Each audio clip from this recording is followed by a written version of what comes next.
Good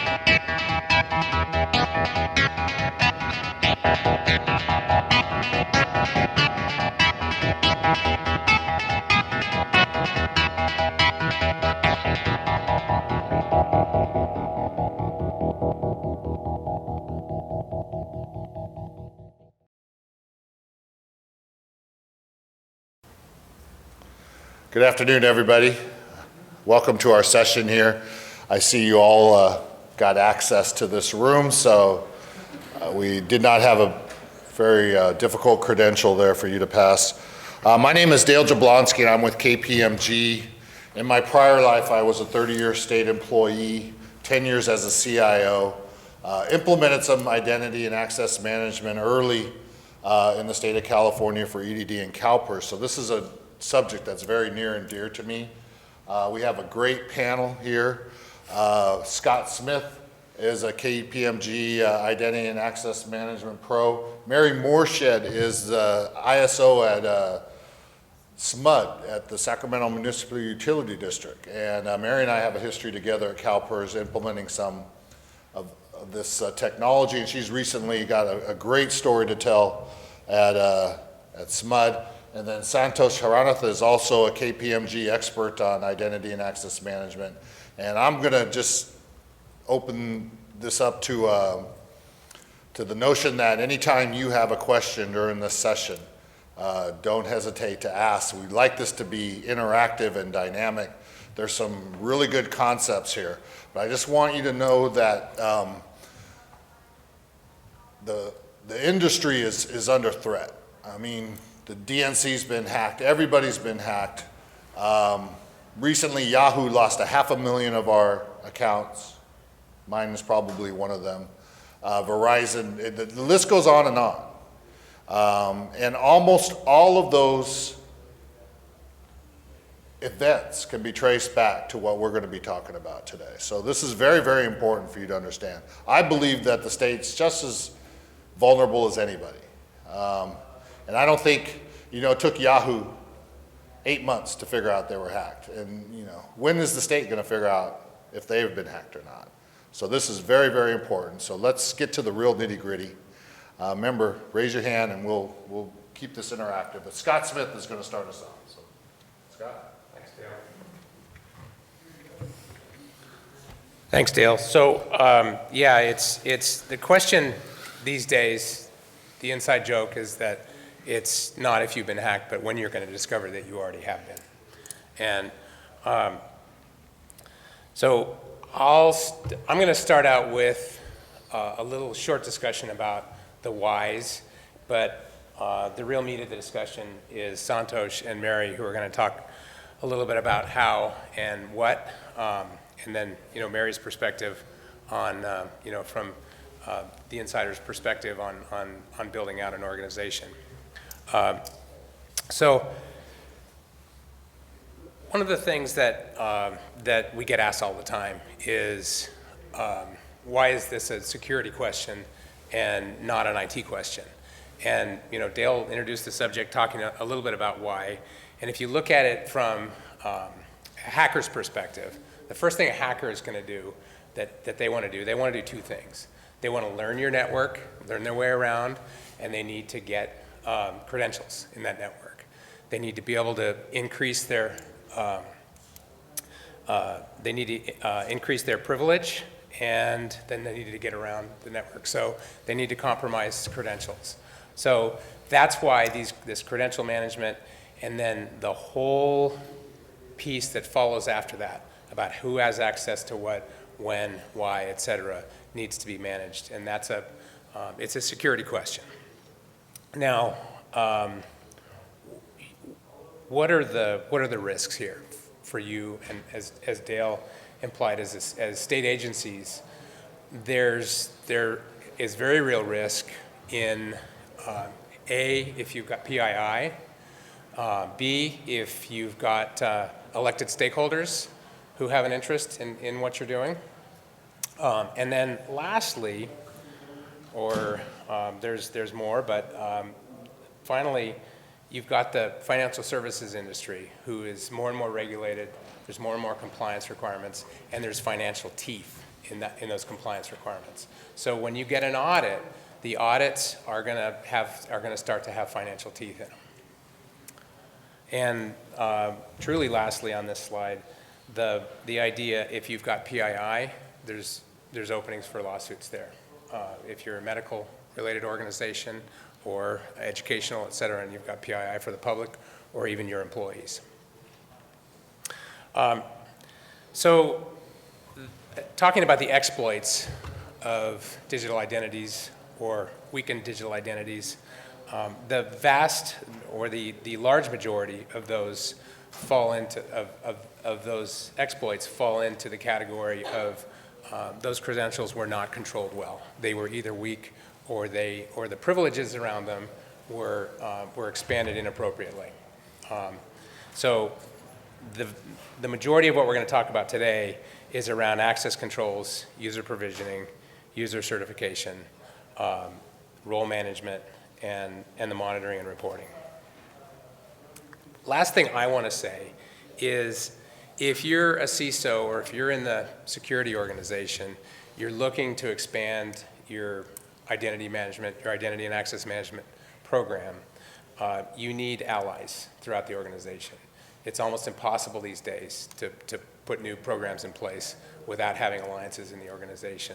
So there's business value in identity and access management, and you can see here, you've got your departmental partners who are out there trying to deal with audit data for who has access to what. These tools can help you with that. Onboarding new staff, giving new access that's often falls on IT, so that your IT brethren and your business department brethren and sisters will appreciate the fact that now you can put in an automated process and it won't be on the IT people. There won't be a backup of IT tickets to get people access. So with that, what I'd like to do is hand it over to Santosh, who's going to talk about some steps that you all can take to get there.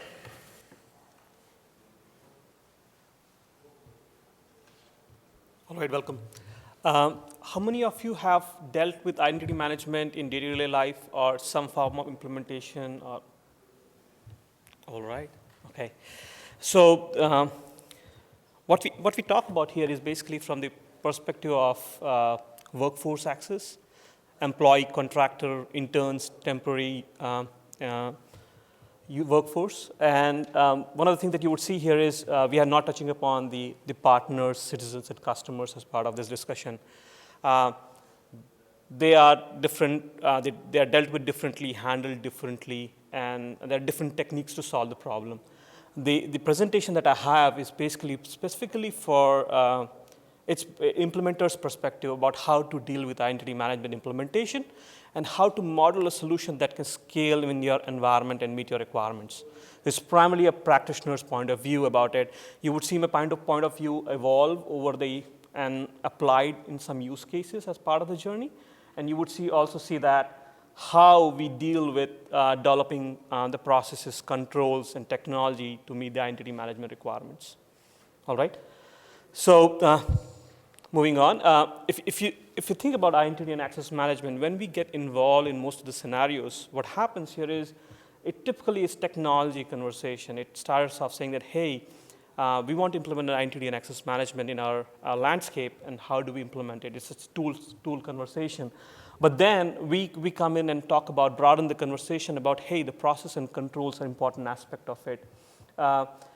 If you see that in today's enterprise, it's very heterogeneous in nature. You have the RACFs mainframes in the landscape, you have SAPs in the landscape, and then you have cloud-based applications as well. Basically, how do you deal all these applications, and which has their own authorization mechanisms, which has own access control mechanisms within them, and how do I get the perspective around it in a very top-down macro view, and how do I develop the processes, controls, and technologies that actually put together as a comprehensive identity management program. The other aspect of identity management program is actually a usable security. If you actually develop security controls, and if it's not usable and well adopted within your organization, it's not going anywhere. So So another thing that you would also understand within identity access management is how to do the adoption, the change management, and the socialization of the security controls that you have developed so far within the program. That's also an important aspect of identity management that we talk about. So how does it evolve? Actually, I've been in the IAM space for almost 15 years now. I've seen almost 2 generations of identity management implementations. It all started off with actually, I want to create a digital account, a digital identity. Someone joined the workforce. The IT said, let's build it. Let's build an automation tool that grants access to my systems. So that was kind of a back office process, enabler for identity management team or IT team to grant access to the systems. But overall, what has evolved is basically, it has evolved to a risk mitigation process. It has evolved to a way where you can get the visibility of whether the right people have the right access to the right information at the right time. And this is a pretty standard definition, but there are very nuances in this description. The first thing is, earlier the IT was the enabler. Now the business is the enabler. It's a dashboard for the business to understand, hey, I'm granting access to this user. John has joined this organization as an analyst. John needs access, and because of his job description, he gets this access. So that piece of conversation happens within identity and access management here. All right. It actually has a bunch of screens now. It's an enabler for the business. It's a dashboard to get visibility into who has access to what.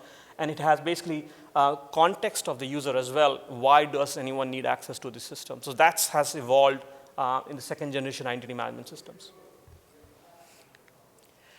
So one of the things that you have to understand in terms of identity and governance, we talk about within identity governance is the rationalization of access.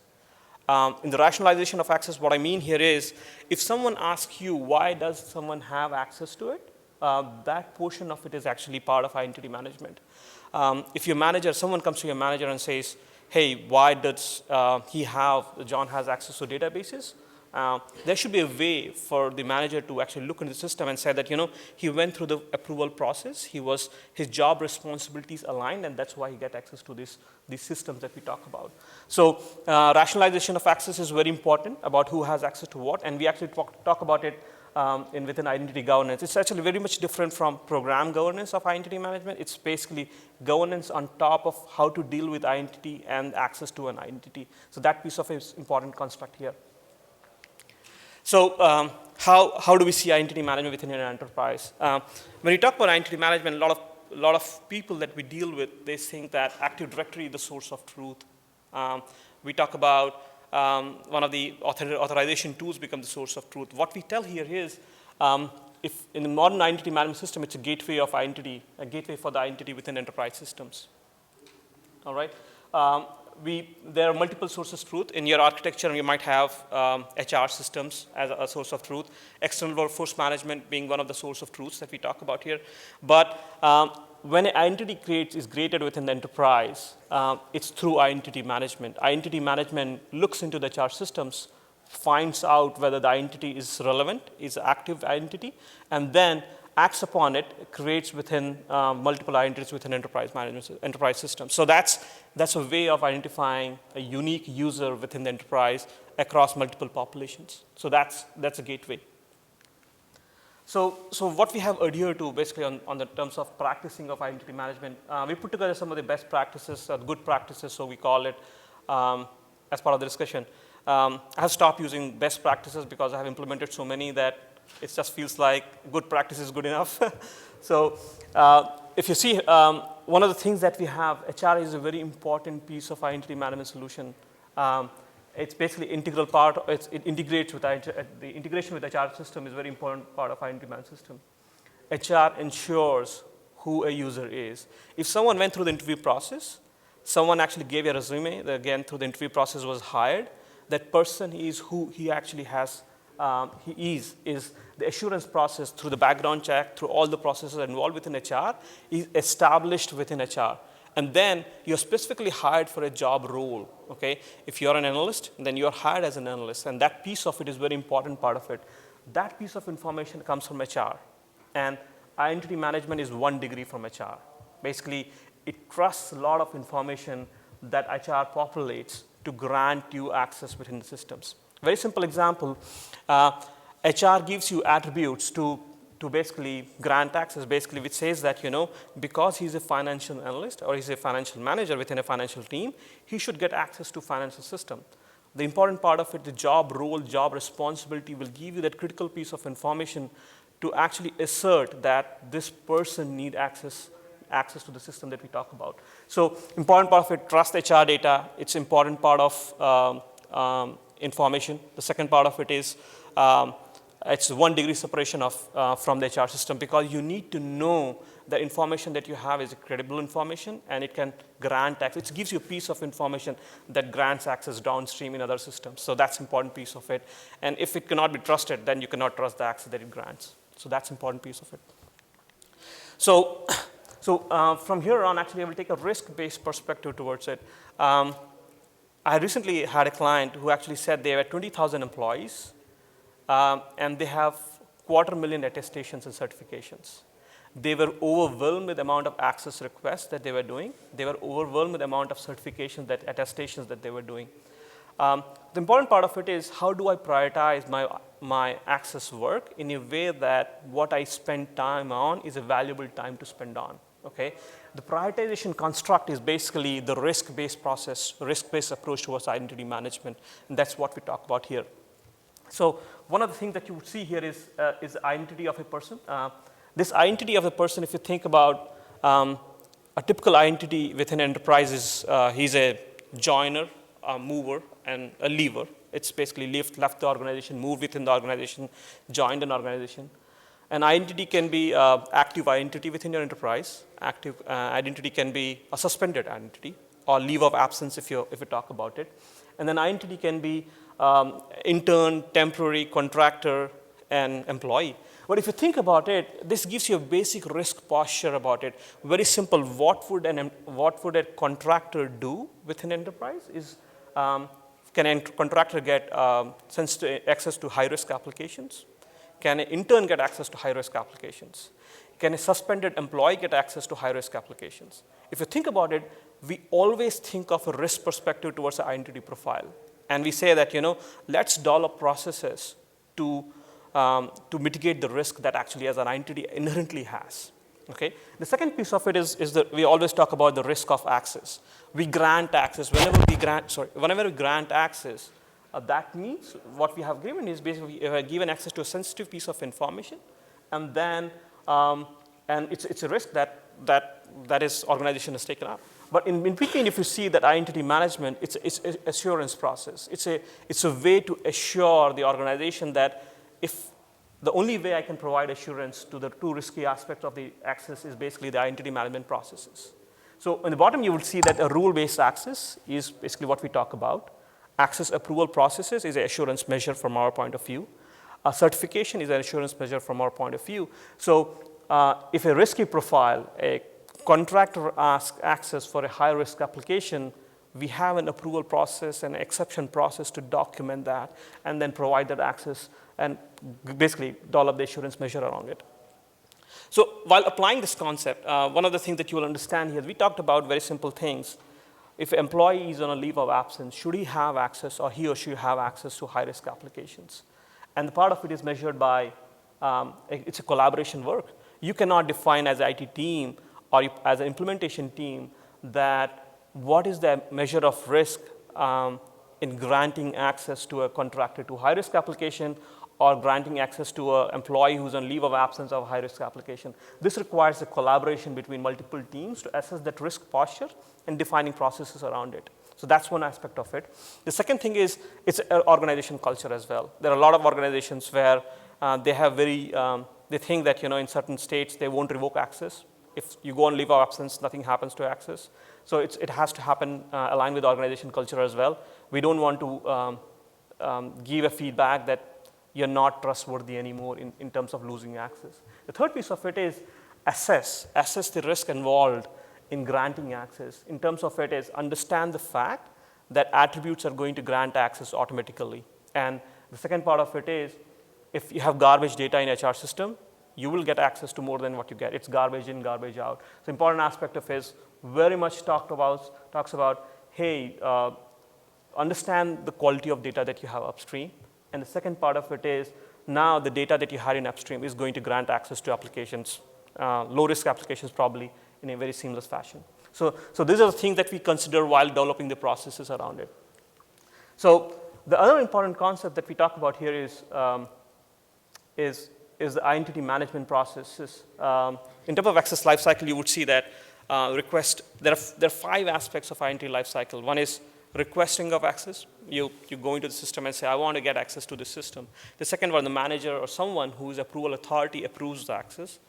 And you move around within the organization. There is a reason that the change of access is an important aspect of it. Revocation and certification. And these are the 5 parts of it. So does your organization have these kind of access approval processes within the systems? If you have seen these before? Okay. So it's pretty standard for request, approve, change, and revoke, and certify. What we have in the foundation is basically principle of least privilege.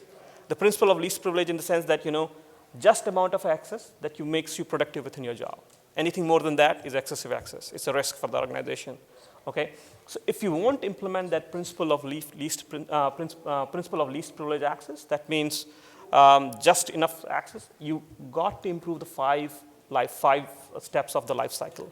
Otherwise, over a period of time, you will have access that's more than you ever require for your job. So that's important part of it. And we always suggest that, in an identity management system, you have to make sure that request, approve, change, revoke, and certify are all important aspects of the solution. So the concept that we have gathered so far, I think it's time to apply the concept that we have developed so far in terms of in a user life cycle story. So I'll give an example, Scott. Scott has just joined a company, and let's take him to the journey of granting access and walk him through the process. If you think about it, Scott is an active employee, and he's a compliance analyst. He has joined the company today, all right? Typically, one of the things that identity management does, and does it really, it's one of the goals, measure of success for us is basically make employee productive on day one. And that's a key metric, it's a key performance indicator for identity management. So the Scott joins, HR system says that we are done with the background system, a background check. Job roles have been assigned. Job responsibility has been assigned for Scott. Scott is an employee, he's an active employee, and Scott has a manager assigned to it. His place within the organization has been defined. So if Scott actually needs a low-risk access, it's part of his job profile, and it's low-risk access, Scott would get access to the system just transparently, because the systems will take care of it, saying that job role, job responsibility is there. Access is a low-risk application. There is no need for approval process. Grant him the access. If we talk about the medium-risk applications, the manager needs to be aware of it. So we introduce a process. Manager becomes the approver for him. But when it comes to the high-risk application, this is where, go ahead. This would be done in a centralized way using something like an ITSM. So there are tools, identity access management tools in the market. Like RSA has a tool, SailPoint has a tool, Oracle has a tool. And these tools provide the centralized dashboard to ask for access. They can be integrated with ITSM. They can be integrated with ITSM in a way that end user doesn't have multiple screens to look into, but the manager can approve the processes. You can develop the workflows around it. So that's an important piece of it. But the important part of it is we spend a lot of time here. This is where the business risk is. And a manager spends a couple of minutes thinking through, and it should be not more than a couple of minutes. The business owner makes sure that the person has the right amount of knowledge or can deal with sensitive information appropriately, so mitigate the risk around it. And the third part of it, we always say that start the certification clock. If you need access, review, go back after 6 months and check, do you really need access to the system or not? So in this case, what we have done here is taken a user based on his HR attributes, granted him some access, low-risk access, based on his medium, enabled the manager to grant him access to some of the systems, but in this case, involved business to grant access in certain scenarios. So that's what it is. Again, over a period of time, you will see that access has evolved for Scott. Scott has asked for more access. He got access to some systems that are riskier than he thought. He isn't a green profile anymore. He's an orange profile, carries a little bit of risk. And then he gets access to systems, entitlements, and roles and his access has evolved. Now, Scott has moved from one organization to another. He's no more a compliance analyst, he becomes an IT analyst. In this case, what we say that here is, if he needs access, we keep the access. If he doesn't need access, revoke or certify. And it's more critical in terms of sensitive access, where we actually almost say that revoke and let him go through another access request process. So that piece of it is very important. This is what happens. If you move, I have seen organizations where if you are in 5 years, you get access just because we are within the organization for 5 years, right? You have been around for 5 years. Hey, I got this database access because of an incident in 2010. You still have that access? No one revoked it? That's the kind of information that happens here. So when you move, this is where you get that identity management is that system between HR and between the enterprise landscape that actually collects it together, correlates it together, and gives you that perspective that, this person probably doesn't need access to the system, revoke it. So let's go ahead. Scott got suspended from the job, all right? In this case, I really had to do that, Scott, for you.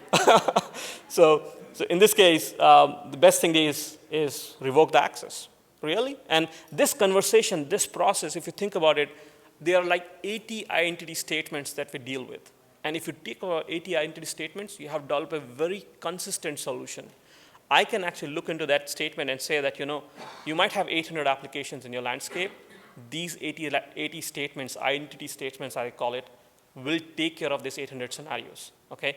And typically, it's 80 to 90 statements. That's what we deal with. So you can say that if you have a high-risk application within landscape, which is your risk management would have talked about it, it at least would have gone to a two-step approval process, at least would have involved a business to get access, at least would have been through a process of granting, basically reviewing access at least every 6 months. That's about it. So very standardized, very consistent security measure, repeatable. And what you would see here is it's not too granular in nature. It's very set of patterns that we apply, but then we become consistent. And we have a very consistent, because I basically prefer consistency over very granular access, because I might be focusing on 5 applications, a lot of details, but then I'm losing the macro view around the landscape. So that's important for me as well. Santosh? Mm-hmm. A lot of government agencies have overabundance of applications, more than they probably wish they had. And does that change the importance of the way we manage access if they have, say, 500 apps versus 10? I think, yes. I think part of it is get the wider view perspective around application. If you have more applications, you have better risk. And if you're unaware of it, it doesn't give you an excuse that I don't know about the risk.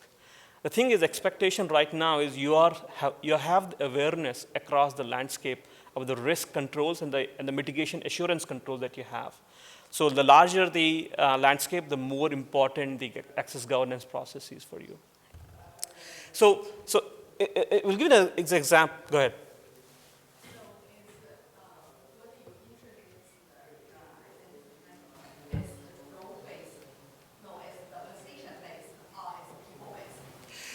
So it's position, job role based. It is. Repeat the question. Position based, as doesn't matter if people leave or not, as this position is related to access right. So you can change it. These people leave, you still can swap another person in, and they got the same access. As that's more like SAP idea, but it's currently a lot of it's person based. So it's the role access related person. Role is always is a job responsibility, and job it's not person dependent. So a lot of people talk about, hey, this person got access, this person is certified. For me, it's a very tedious process to certify a person, because at this point of time, I need to understand why did this person get access to it. But the bottom line is, when we think through the access process, you think that this person has this job role, that's why he gets access to the system. You always think of role when giving an access, and this is, you hire someone for a job role, you grant access for a job role, then why should you have a process that is tied to an identity? So that thought process, it's always job role from our perspective. All right. So in this case, one of the things that you have is talk about here is I'll quickly go through this slide.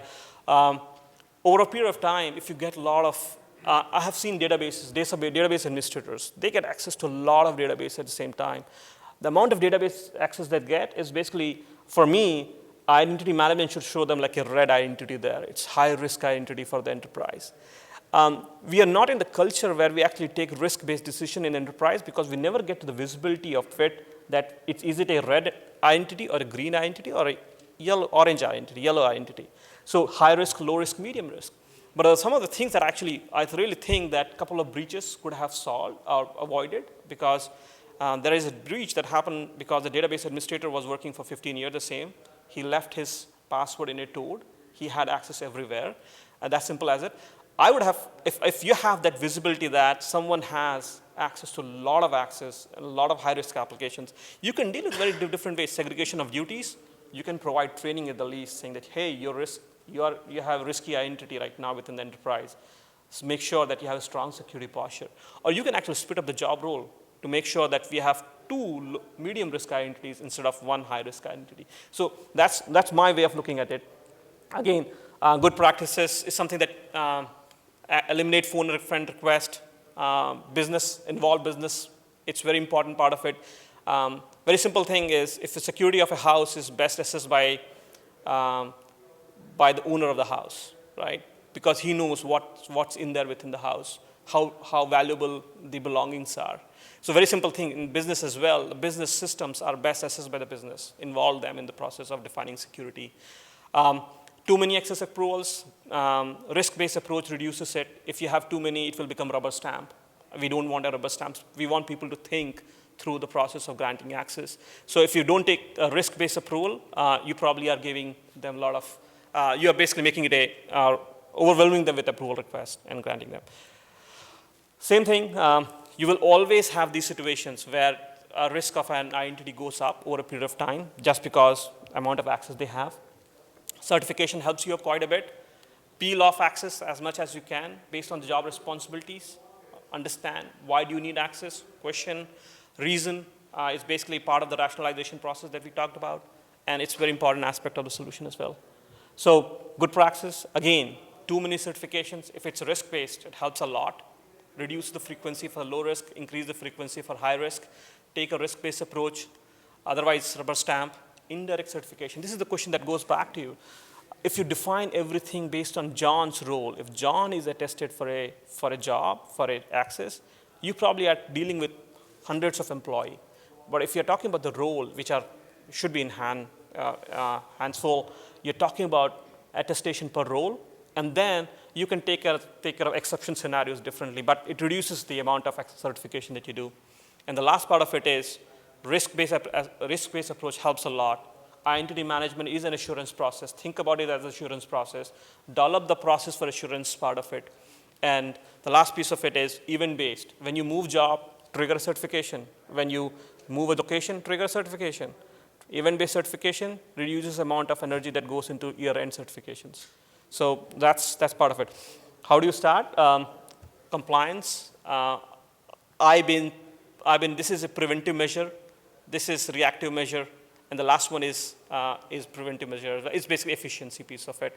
Think of how you want to start. You can take a compliance as one measure. You can think of risk reduction as another measure. You can think of operational efficiencies as another reason for the initiative. But I really like the fact that risk reduction is the best part of it. It's one way of dealing with it. I think, Mary, it's Q&A for you. It's one of the things that we talk about here is, Mary, what we implement at SMUD is very much aligns to the principle that we define. And I think the experience that you have gone through is very important insight for everyone. So if you can. Okay, can you hear me? Over in the back. Well, thank you for having me today. I am from Sacramento Municipal Utility District, and I am the Chief Information Security Officer over there. And we recently went through a project that upgraded our identity and access management tool. So I'm going to share a little bit of lessons learned and approaches that we followed.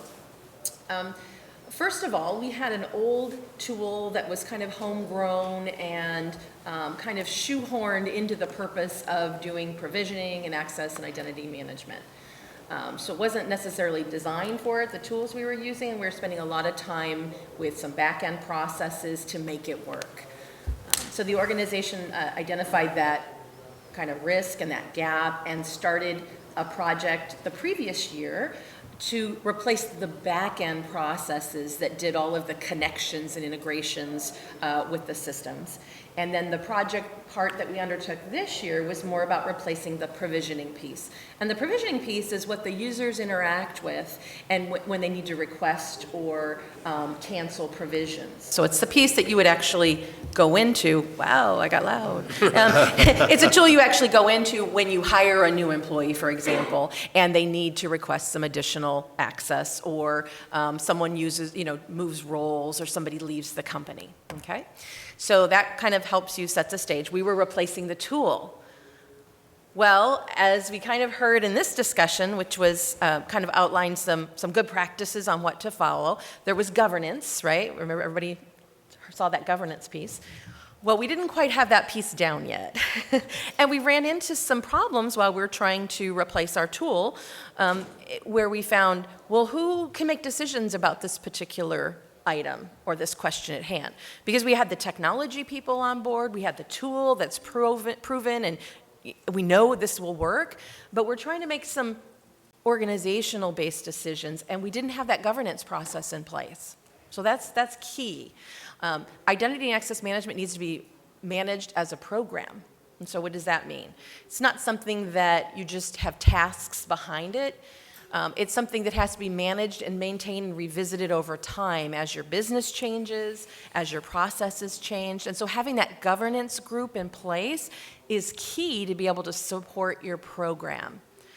In addition, as part of that governance, we've kind of talked about roles as it applies to how we're provisioning our users and what systems they're gonna have access to. But there's a roles piece in governance that says who's going to be responsible for the different pieces of your identity and access management program. Who's going to be making the decisions, who's going to be responsible or accountable or consulted and informed using a RACI type model for all the different tasks. And that's a process that we actually started after we implemented the tool. Better late than never, absolutely, absolutely. But we found as we were trying to address it and approach it as a technology tool project, and it was much bigger than that.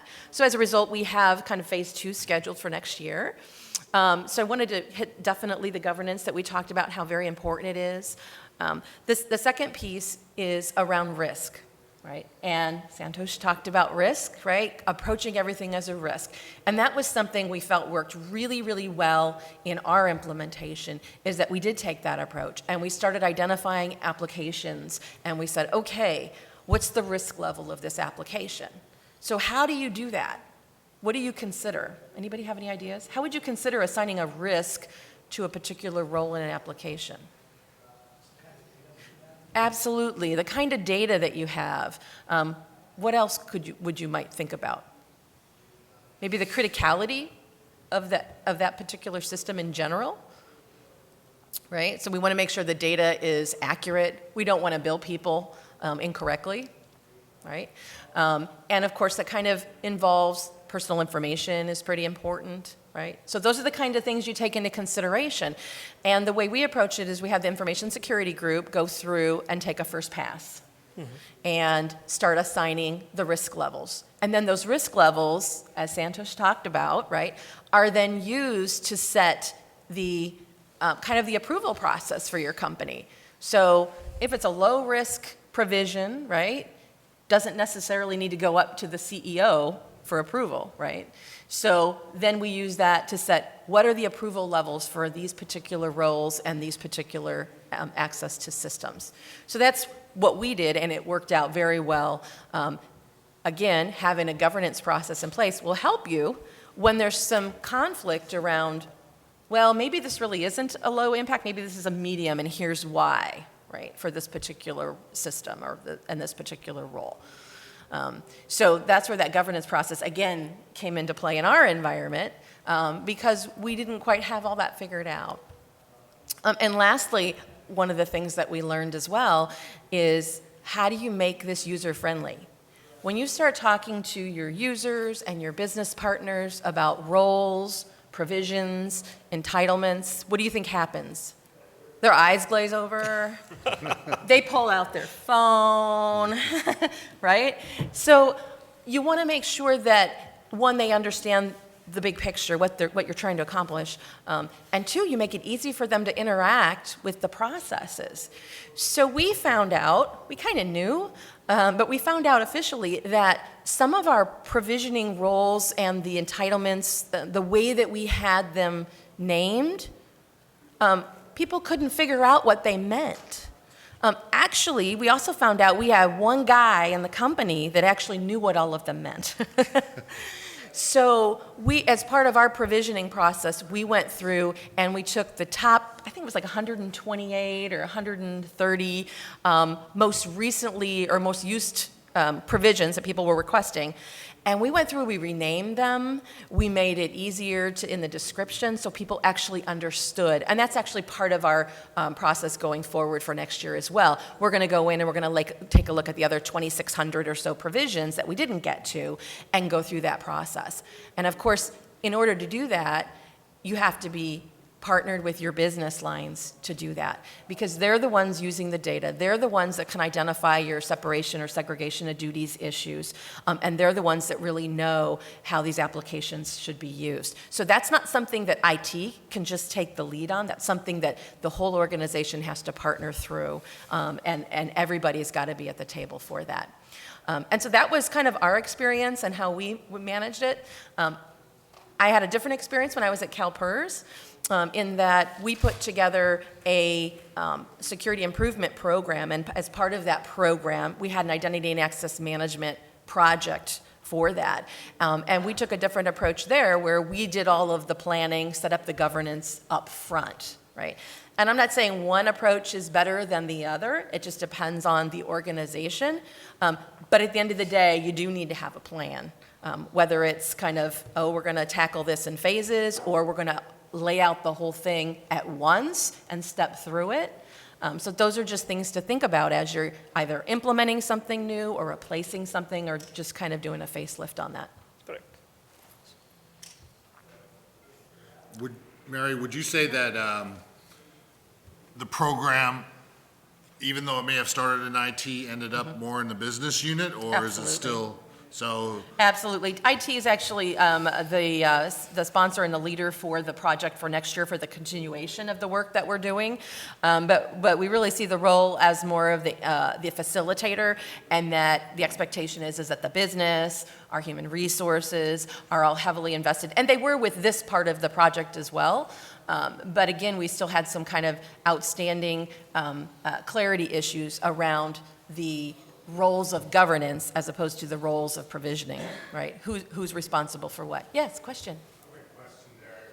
How would you link entitlements into the governance model? So into the governance model, okay, the question was how would you link entitlements into a governance model? Well, governance doesn't necessarily get down to that level of detail, other than the businesses are the ones identifying the entitlements for the roles for the access to the applications. So I don't know that I see a connection at that level, but I'm guessing that KPMG would have some good insight on that. Yeah, so thank you. Absolutely. So I think the way you manage that is that you've got a governance process that sets up a sort of a generic approval process. So your system will have entitlements that are granular pieces of information and activities against those pieces of information. Then there's a generic approval process. So based on what Mary talked about, the risk rating of that piece of information, if it's a high risk rating, then you probably want to have the person's manager approve, maybe even their manager, and then you want a business owner or a data owner approval as well. That's the kind of decision that governance would make sort of generically to low, medium, and high risk sets of data. So in terms of entitlement, what we think about here is the governance provides you the structure to take the decision process, but the entitlement in terms of we know basically it would not have any meaning for the leaders, because entitlement is just a data tag. You need to make sense out of it only if you have the knowledge of the system, risk within the system, and the governance is actually a structure to bring people together to have that decision process going, but not the owner of the process itself. So we're right at the end of our 45 minutes. It's been a very interesting discussion. I know that if I ask for a raise of hands of how many of you believe IT still probably wrongfully owns your provisioning and identity management process, raise your hand. So there's a lot of work in the room, and the user community doesn't necessarily want to open their arms to all of this workload. A tool will certainly help to automate that, and as Mary says, that tool has to be very simple, especially if you're going to allow, a different staff. Frank? So if I hear correctly, what's being summarized is that those from above aren't approving each and every case as a rubber stamp, they're approving the rules. That's right. Correct. And it can expedite access. You got it. Exactly. The biggest resistance to giving up your credentials to some kind of system is that, oh, wow, it's going to take forever to get back in if I need it. Well, it's all rule-based, and it's already been approved. I know that I can put it back as I need. That's right. Yes. You got it. So we are available. The panel is available if you have some follow-on questions, but it is 2:46 now, and the other session needs to get in the room. So come and see us, and thank you very much. Thank you. Thank you.